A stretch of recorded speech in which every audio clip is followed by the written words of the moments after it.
kesempatan bagi kami, bapak-bapak, berkenan datang ke sini karena melihat Kadin ini adalah wadah semua pengusaha, wadah semua organisasi-organisasi.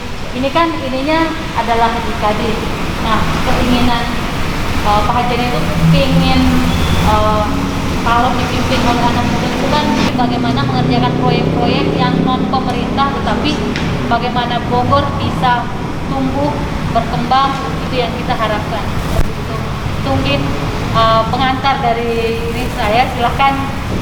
Sampai saat ini kami solid mendukung saudara Amir ini menjadi calon ketua Kadin 2020-2025. Kenapa kami 17 asosiasi ini mendukung yang dikatakan kaum milenial ya, agar kedepannya Kadin ini bisa berlari lebih cepat, figur muda ini bisa melakukan terobosan-terobosan dan bisa bersinergi dengan wali kota kita juga yang muda yang memiliki moto Bogor berlari. Kalau sama-sama pemimpinnya ini muda, strong, punya visi dan misi kedepannya yang lebih baik, kenapa kita padukan? Kedepannya ini Kadin ini, kota Bogor ini bisa menjadi Kadin percontohan seluruh Indonesia lah. Untuk mengantisipasi jumlah anggota yang begitu banyak dalam satu rumah ini ada solusi. Kadin tahun 2018 sudah terpikirkan itu. Kalau ada sesuatu hal, makanya keluar PO nomor 40 tahun 2018, yaitu sistem keterwakilan. Kalau peserta Kadin di angka 262 tidak sesuai dengan protokol kesehatan, makanya begitu kami yang terkumpul di 17 asosiasi ini berharap Kadin tim OC atau SC menerapkan PO ini, sehingga tetap terlaksana di Musda Kadin tahun ini. Mungkin penekanan dari kami ya kan untuk tim SC atau OC yang terlaksana ada PO. Yang pertama secara lengkap dan akan saya publikasikan, namun secara umum akan saya sampaikan bahwa ke depan saya ingin Kadin menjadi wadah yang representatif dan efektif bagi para pelaku usaha dan senantiasa sinergis dengan pemerintah Kota Bogor, Forkominda dan berbagai stakeholder lainnya. Terima kasih. Kadin ini bukan hanya mewadahi tentang konsumsi saja kan? Ya. Itu kan ada UMKM, industri. Nah, jujur karena saya akan kumpulkan mereka dan saya tanya, apa sih permasalahannya di Kota Bogor ini? Sampai ya mohon maaf, UMKM ada yang tidak jalan. Gitu. Saya harus tahu dulu persoalannya. Nah, begitu saya tahu persoalannya, kita pecahkan. Dan saya yakin tidak ada masalah tidak bisa diselesaikan. Dan saya yakin ekonomi Kota Bogor bisa bangkit kembali. Ini kan kalau kita lihat COVID luar biasa ya, dan menghantam ekonominya luar biasa. Kalau bapak-bapak juga pasti merasakan betul bagaimana semua tidak bisa berjalan dengan, bahkan mungkin baru akhir-akhir ini bisa mulai menggeliat lagi. Nah, karena nanti Kadin semua yang mewadahi di sektor terutama kayak pariwisata, kemudian pariwisata, kuliner dan sebagainya, itu merangkulnya seperti apa? Jadi gini, Kadin ini kan lembaga di atas semua jenis usaha. Ya. Di situ ada konstruksi, UMKM, industri, perdagangan, super hotelan, pariwisata. Kita juga mencoba mendekati seluruh stakeholder itu. Kita tidak terpaku di jasa teknologi saja. Nah, mungkin ke depan kalau kita terpilih, visi misi Pak Ketua kita ini akan merekrut pengurus yang sesuai dengan bidangnya masing-masing.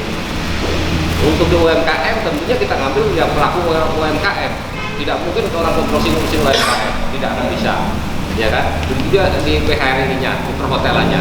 Tentunya nanti ada orang-orang perhotelan juga, perindustrian. Walaupun di Kota Bogor industri kecil, tapi tetap ada. Artinya kita tetap merangkul seluruh stakeholder yang ada untuk mewujudkan Kadin ini lebih maju daripada periode yang lalu. Kalau saya terpilih menjadi ketua Kadin, dan yang paling mudah saya tidak gengsi untuk datang ke misalkan ke asosiasi PHRI ataupun HIPMI, saya akan datang ketua-ketuanya dan saya minta masukan saran, karena menurut saya saya jujur, saya di bidang konstruksi gitu kan, saya tidak mau merasa pintar di bidang lain, tapi apa salahnya kalau saya datang ke mereka dan menyelesaikan apa sih persoalannya, ayo kita selesaikan bersama.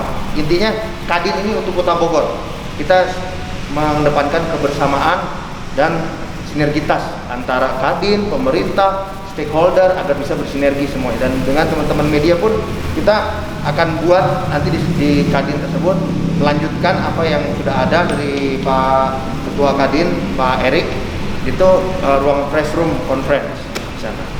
Ya, bukannya bilang kita yang peduli gitu. Kebetulan kita yang lebih memikirkan di mana nih Kadin ke depannya gitu. Karena kalau kita tunggu dari asosiasi yang lain, ini bisa tahun depan nggak akan terlaksana pemilihan. Makanya kita rame-rame teman, ayo kita maju, kita push sekarang Kadin supaya tahun ini kita bisa jalan. Jadi kedepannya mulai hari ini kita sudah mulai mau ngelobi merapat-rapat ke asosiasi PHRI, ke HIPMI, ke yang lain. Dan saya yakin juga mereka akan dukung kita. Karena tujuannya Kadin ini bukan punya asosiasi konstruksi, Kadin ini punya semua. Kebetulan juga di Satgas Kadin beberapa ketua asosiasi kita kumpul. Nah, di sana sih kita bahas gimana sih kedepannya nih Kadin. Ya, seperti tadi kita bercanda kan bahwa wah Kadin gedungnya aja kita ngelihat malu Mbak. Nah sekarang saya buat komitmen, siapa nih yang mau tampil.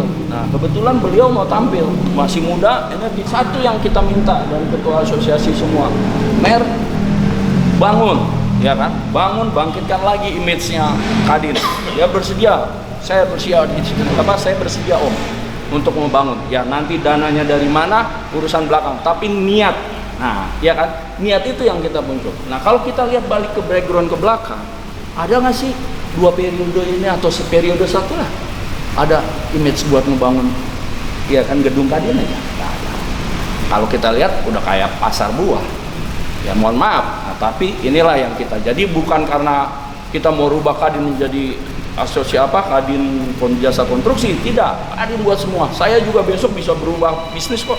Dari konstruksi saya bisa jadi, ya kan, jadi bisa catering, saya bisa banyak kalian bisnis, peluang bisnis di Bogor banyak. Ya jasa konstruksi, tapi Kadin buat semua gitu. Dan ini juga kalau besok salah, saya nyentil orang ini anak saya kok gitu. Ya kan, Mer salah lo, nggak boleh begitu, betul nggak? Gitu, Mbak. Tambah. Ada tambahan lagi, Bapak?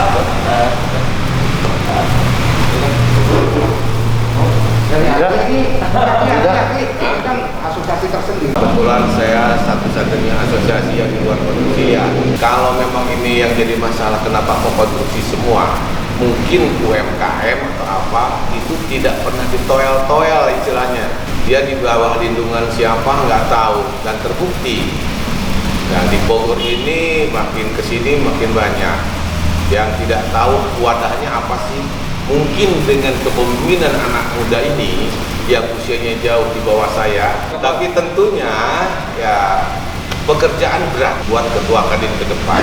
Kenapa? Harus mendekati semua usaha-usaha yang memang betul harus dalam lindungan dan bimbingan Kadin sendiri. Untuk itu kami pun dari Asosiasi Kontraktor Listrik Indonesia siap mendukung Kang Amer. Cuma syaratnya harus kerja keras. Kenapa? Kami pun dari AKRI ya selama ini minta bimbingannya. Dan saya berharap Kang Amer betul-betul ikhlas, sungguh-sungguh gitu ya. Sungguh-sungguh bukan hanya untuk bekerja dari struktur aja. Kita gali semua. Biar semua orang Bogor tentunya, yang saya sendiri lahir di Bogor, itu bisa berkembang. Dan mudah-mudahan Kang Amer juga bisa berhasil di Bogor ini. Tentunya kota Bogor, tidak kabupaten. Pada prinsipnya kita mengapresiasi kepengurusan Kadin sebelumnya. Jadi semoga estafet kepengurusan ini berjalan secara lancar, aman, dan damai. Kedua, dengan majunya anak muda, bukan berarti kita semata-mata hanya memajukan anak muda, tapi kapasitas dan kapabilitasnya sudah cukup, potensinya cukup, dan visi beliau adalah untuk merangkul semua. BUMD-nya, kooperasinya, UMKM-nya, tidak hanya jasa konstruksi saja. Mudah-mudahan figur Pak Amer ini bisa mengayomi kita semua, para pengusaha. Semoga Kota Bogor di bawah kepemimpinan Pak Amer nantinya Kadin Bogor akan lebih jaya lagi. Tapi kita udah bisa merangkum apa pesan dan visi visi dari Pak Ahmed sendiri untuk Kadin Kota Bogor 5 tahun depan lebih baik lagi. Nah, terima kasih Bapak-bapak sekalian, Ibu-ibu, wabillahi taufiq wal hidayah. Wassalamualaikum warahmatullahi wabarakatuh. Iya.